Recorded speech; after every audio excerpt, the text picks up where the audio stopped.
Shalom, my friends. Welcome to Weekly Parsha with Yehuda Yisrael. This week's Parsha is Parsha Teitzei. So let's get into it. So, if you go out to war against your enemies, and the Lord your God will deliver him into your hands, and you will take his captives, and you will see that among the captives a beautiful woman, and you desire her, you may take her for yourself as a wife. Okay, so we're already getting into some stuff that doesn't come up so often. You shall bring her into your home, and she shall shave her head and let her nails grow, and she shall remove the garment of her captivity from upon herself, and stay in your house, and weep for her father and mother for a full month, and after that you may be intimate with her and possess her, and she will be a wife to you. So this is a very unique situation that doesn't really, this isn't really something that happens anymore. And it will be, if you do not desire her, then you shall send her away wherever she wishes, but you shall not send her for money. You shall not keep her as a servant because you have afflicted her. So this was more for the times. I think this was the situation with Yehoshua, with Rachav. I'm not 100% sure if it's the exact situation, but anyway, this was more relevant to the times that these, conquest of, Eretz Canaan was happening, which, obviously is the land of Israel. And then it says, and it will be, if you do not desire her, then you shall send her away wherever she wishes, but you shall not sell her for money. You shall not keep her as a servant because you have afflicted her. So it's sort of like dealing with the after effects of, war, and to, the women that are left from, dealing with the trauma that was experienced, and giving options, I guess, for that. If a man has two wives, one beloved and the other despised, and they bear him sons, the beloved one and the despised one, and the firstborn son is from the despised one. Then it will be on the day that the husband bequeaths his property to his sons, that he will not be able to give the son of the beloved wife birthright precedence over the son of the despised wife, the real firstborn son. So this is, I guess, trying to acknowledge it says, rather he must acknowledge the firstborn of the despised wife and give him a double share in it he possesses, because he, the firstborn son, is the first of his strength, and he has the birthright entitlement. So it's saying you can't give bias, you have to follow a certain protocol, even if there's a sort of bias against a particular son based on a wife, based on the firstborn rights. I guess this isn't the problem if you only have one wife. So, Rabbeinu Gershom, if you're familiar with that. But whatever. I mean, a lot of these ideas were more prevalent back. That's kind of the theme of a lot of what's going on here, is that a lot of this Parsha is dealing with things that aren't really day-to-day issues that come up in the modern age. Still important to know. So here's an infamous verse here. If a man has a wayward son, a rebellious son, who does not obey his father or his mother, and they chasten him, and he still does not listen to them, his father and mother shall take hold of him and bring him out to the elders in the city and to the gate of his place, and they shall say to the elders of the city, this son of ours is wayward and rebellious, and he does not obey us, and he is a glutton and a guzzler. Okay. And all the men of this city shall pelt him to death with stones, and he shall die, and you shall clear out the evil from among you, and all of Israel will listen in fear. So once again, this is a little bit less of a, this is why we need an oral Torah to explain what's happening. So it says, for example, this gives some more detail to that. They must warn him in the presence of 3 people not to steal, nor to eat a certain quantity of meat and drink a certain quantity of wine, right? And they must have flogged him by the court. Then they must have him flogged by the court. They must warn him in the presence of 2 witnesses and have him flogged in the presence of 3. So there's a lot of, even when there was a Sanhedrin, obviously this isn't implemented today at all, but even when there was a Sanhedrin, there was a lot of checks and balances.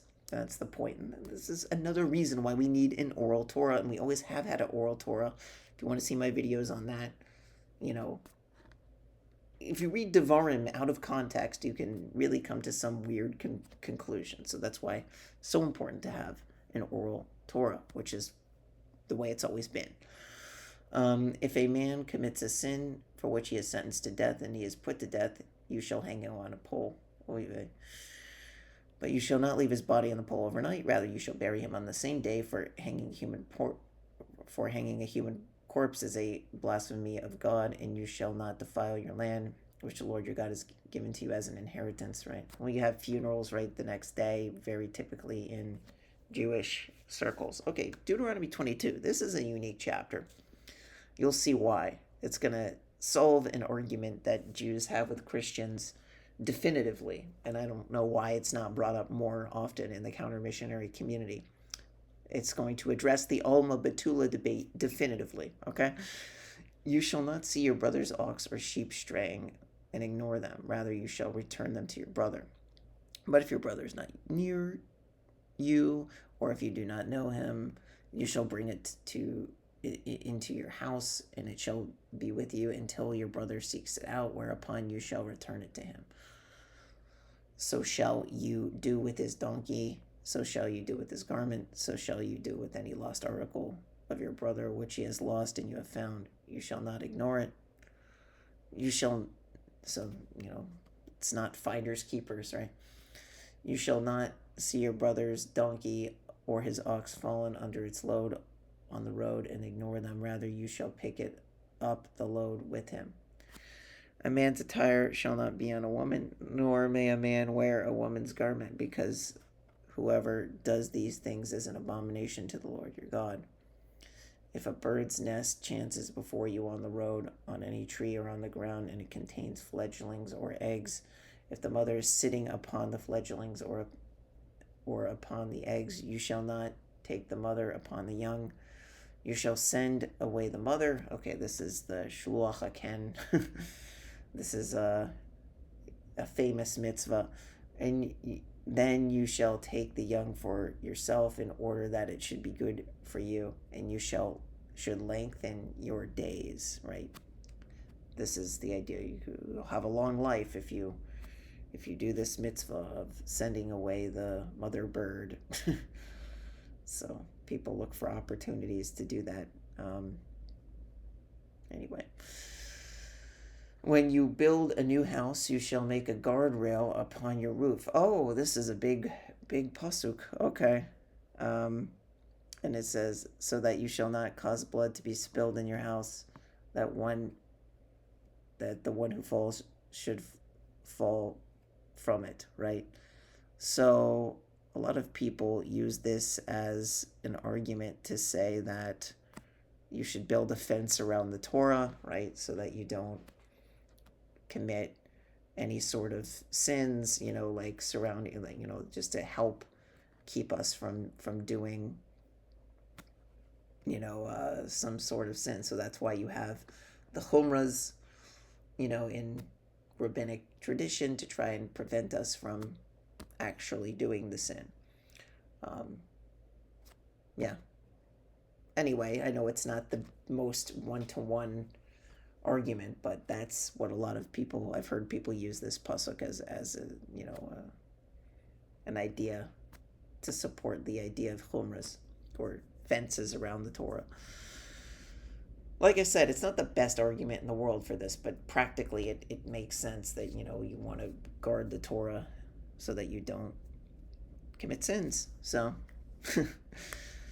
you shall not sow your vineyard together with mixed variety of species, lest the increase, even the seed that you sow in the field of the vineyard, both become forbidden.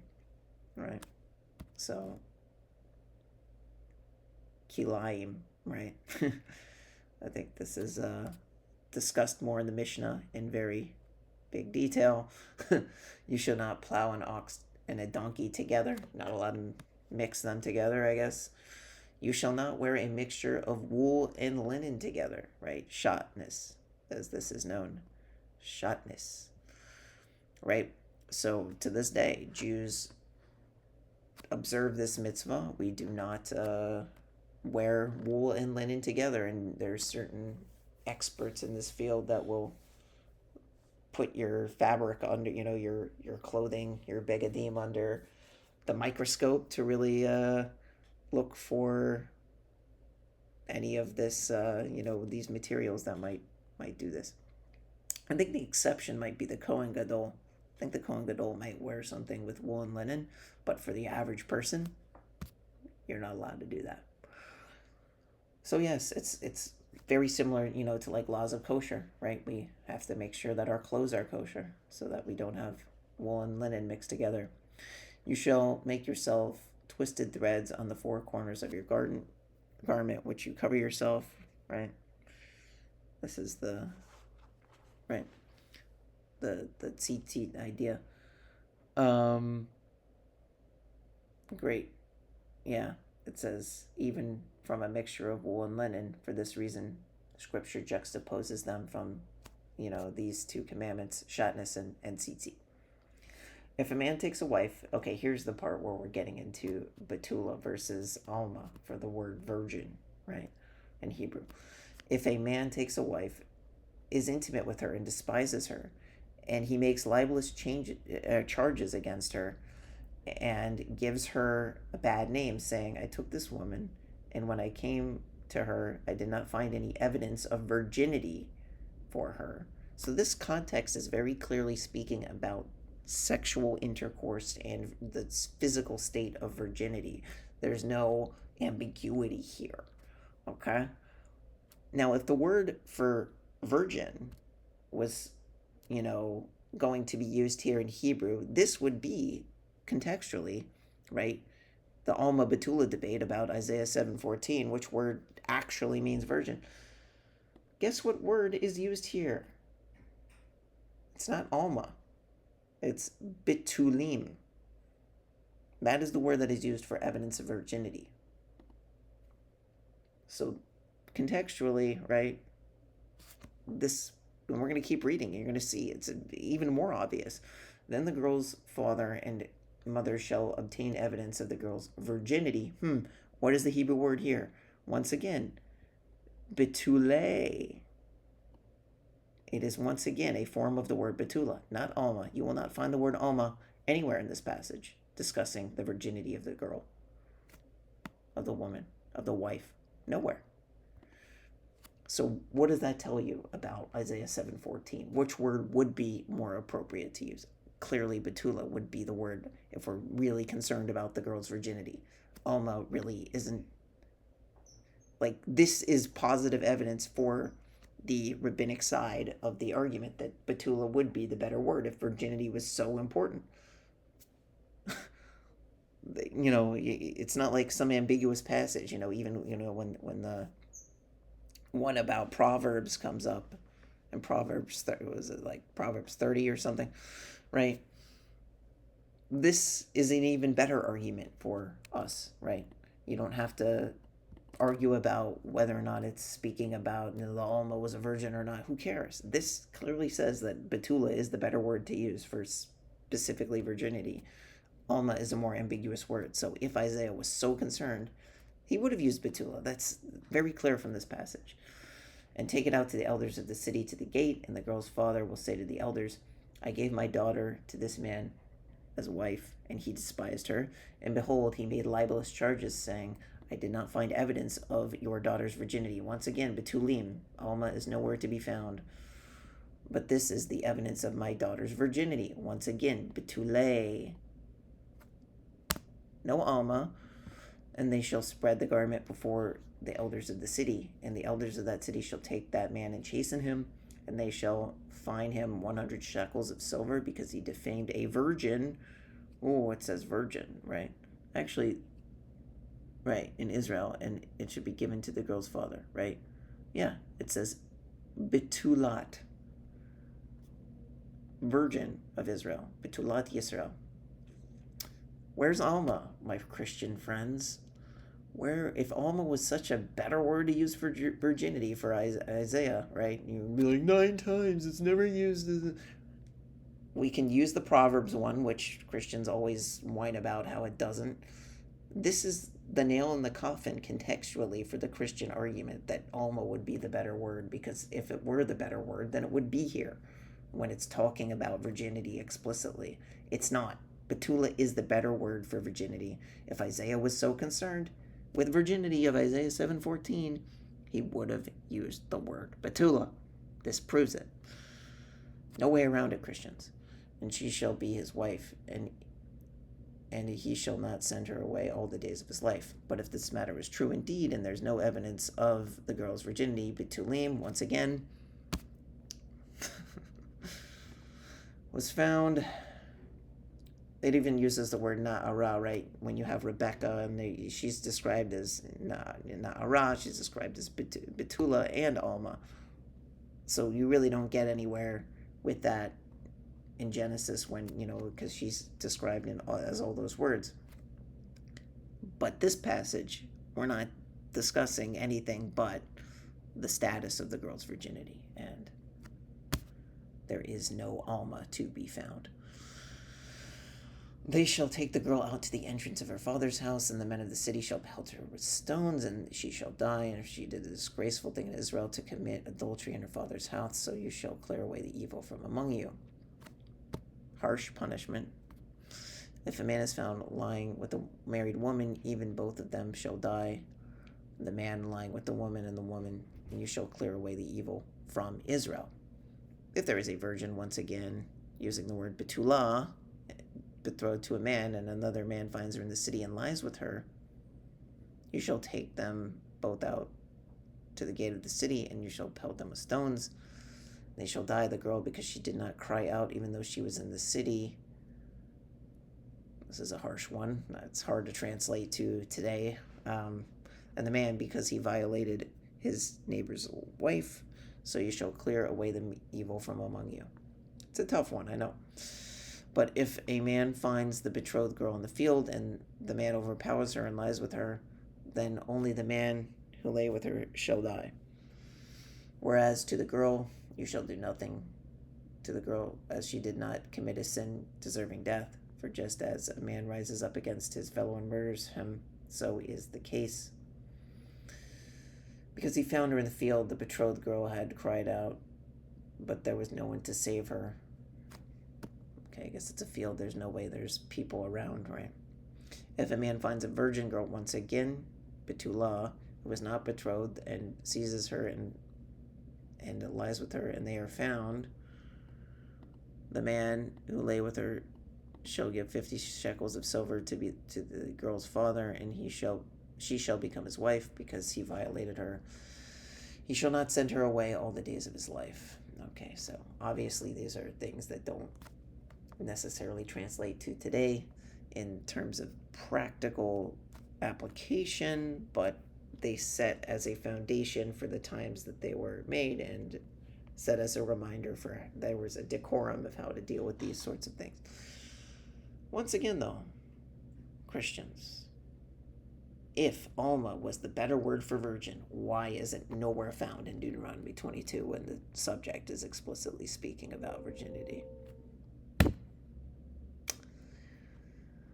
I've never had a Christian have a good answer for that, because there is no good answer. Betulah is the better word for virgin. You can Joel 1:8 me all the days of your life, but you will never be able to prove that Alma is the better word for virgin based on what is said in Deuteronomy 22. It's clear, it's concise. Where's the Alma? If Alma was there, then they would have an argument, but they don't contextually, not linguistically. They can go to their ambiguity all they want, because we can always go to Proverbs 30 to show the Alma that was potentially adulterous, right? Joel 1:8 is also ambiguous, and there's explanations, about the betrothed virgin and that sort of thing, and the irony of her, mourning for her husband, even though she didn't get the opportunity to have a relationship with him, right? Intimacy. But no, Christians will just Joel 1:8 you to death. Anyway, Devarim chapter 23. A man shall not lie with his father's wife, nor shall he uncover the corner of his father's cloak. A man with injured testicles or whose member is cut may not enter the assembly of the Lord. Oh boy. A bastard shall not enter the assembly of the Lord. Even in the 10th generation shall not be allowed to enter the assembly of the Lord. So mamzerim. And then here it says, an Ammonite or a Moabite shall not enter the assembly of the Lord. Even into the 10th generation he shall never enter the assembly of the Lord. Of course, rabbinically, it is famously known that it is applying only to the men. But either way, right, Ruth still had to convert to become a part of Israel. And that's why you have that. But anyway, because she was a Moabite. Now, if you don't have an oral Torah to tell you that, then Ruth marrying into the family of Israel and Nama, that would invalidate their offspring, and then King David would, chas v'shalom, be a mamzer. So it's better if we understand it the way the rabbis do, or else you have a serious problem, and then you have no Messiah, because the yichus, the lineage would be tarnished. So anyway, because they did not greet you with bread and water on the way when you left Egypt, because the people of Moab, hired Balaam, the son of Beor, from Pethor and Aram Naharaim, against you to curse you. But the Lord your God did not want to listen to Balaam. So the Lord your God transformed the curse into a blessing for you, because the Lord your God loves you. You shall not ever seek out the welfare or their good all your days. Okay. You shall not despise an Edomite, for he is your brother. You shall not despise an Egyptian, for you are a sojourner in his land, right?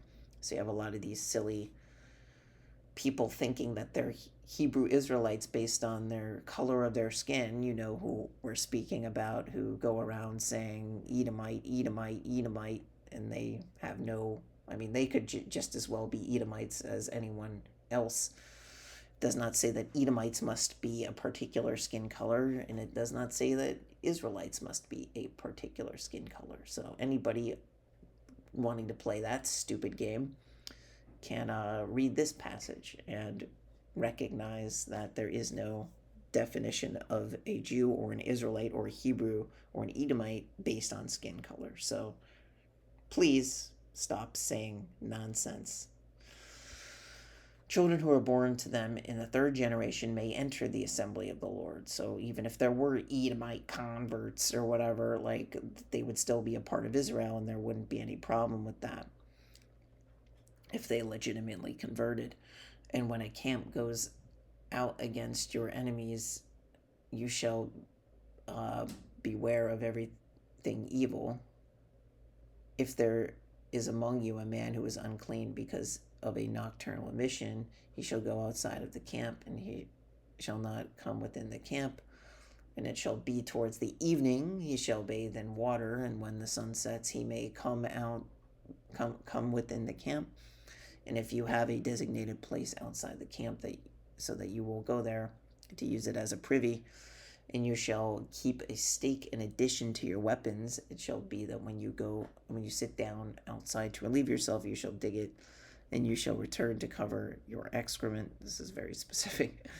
For Lord your God goes along in the midst of your camp to rescue you and deliver your enemies before you. Therefore you shall camp and be holy, so that he should not see anything unseemly among you and would turn away from you. You shall not deliver a slave to his master if he seeks refuge with you from his master. Rather, he shall be allowed to reside among you wherever he chooses within any of your cities. Where it is good for him, you shall not oppress him. There shall not be a prostitute of the daughters of Israel, and there shall not be a male prostitute of the sons of Israel. So don't do that. You shall not bring a prostitute's fee or the price of a dog to the house of the Lord your God for any vow, because both of them are an abomination to the Lord your God.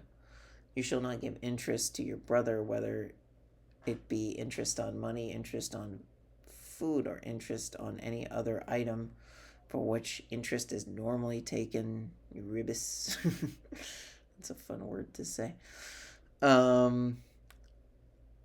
Fine. So you may, however, give interest to a Gentile, but to your brother you shall not give interest, in order that the Lord your God shall bless you in every one of your endeavors on the land which you are coming to possess. Of course, this is a controversial verse, but it's Torah. What are you going to do? When you make a vow to the Lord your God, you shall not delay in paying it, for the Lord your God will demand it of you, and it will be counted as a sin for you. Look, anybody who wants to become a part of Israel can convert, I guess, unless you're a Moabite or an Ammonite. I think you can still become a part of Israel, but you can't marry with it. Whatever. Ask your local Orthodox rabbi. Get some clarification. If you shall refrain from making vows, you will have no sin. So don't make vows is kind of the lesson of that. Observe and do what is emitted from your lips, just as you have pledged to the Lord your God as a donation which you have spoken with your mouth. So moving on. Devarim 23. When you enter your neighbor's vineyard, you may eat as many grapes as you desire until you are sated, but you shall not put any into your vessel. Okay. When you enter your neighbor's standing grain, you may pick the ears with your hand, but you shall not lift a sickle upon your neighbor's standing grain. Okay, interesting. When a man takes a wife and is intimate with her, and it happens that she does not find favor in his eyes because he discovers in her an unseemly moral matter, and he writes for her a bill of divorce and places it into her hand and sends her away from his house. So this is the get.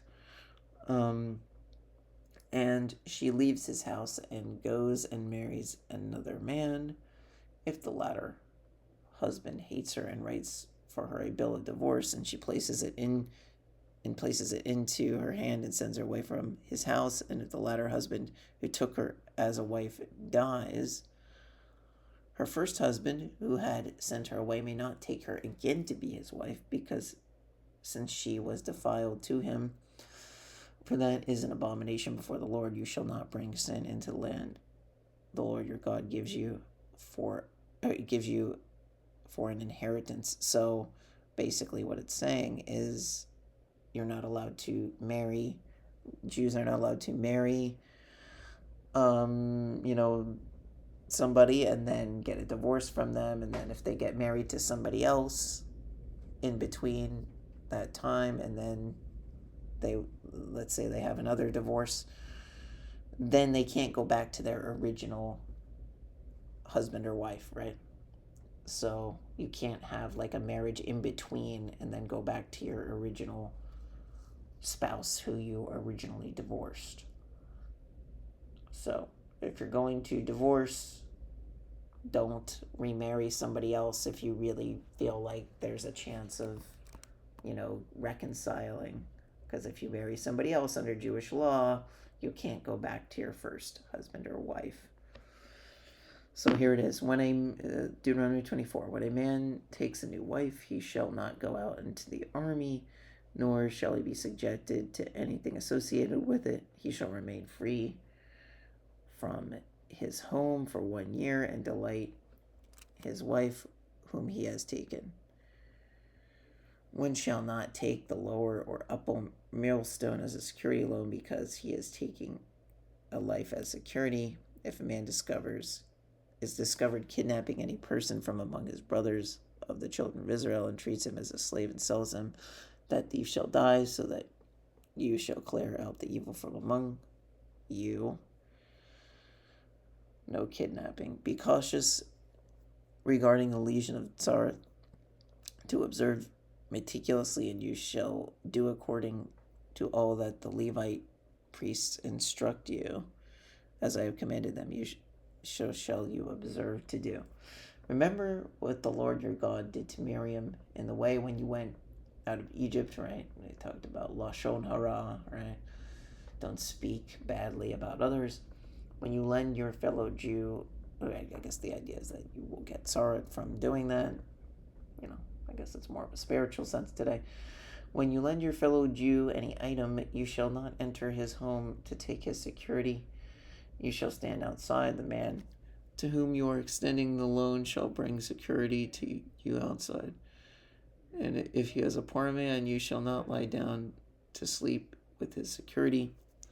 You shall return the security to him by sunset, so that he may lie down to sleep in his garment, and he will bless you.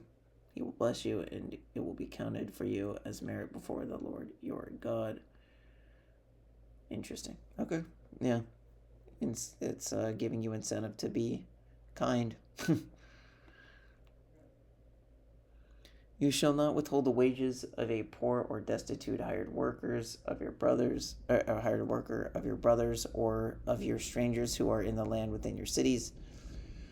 You shall give him his wage on his day, and not let the sun set over it, for he is poor, and he risks his life for it, so that he should not cry out to the Lord against you, so that there should be sin upon you. Another, emphasis on being kind to the poor. Now, here is a very famous verse in the Torah that is very frequently quoted in conjunction with Ezekiel 18. It's supposed to be used against Christians in a way. I don't like to use this as a proof text against Isaiah 53 because there's a little more nuance to this, and I'll do a separate video if you guys want me to, why I don't like to use Deuteronomy 24 and Ezekiel 18 against Christians.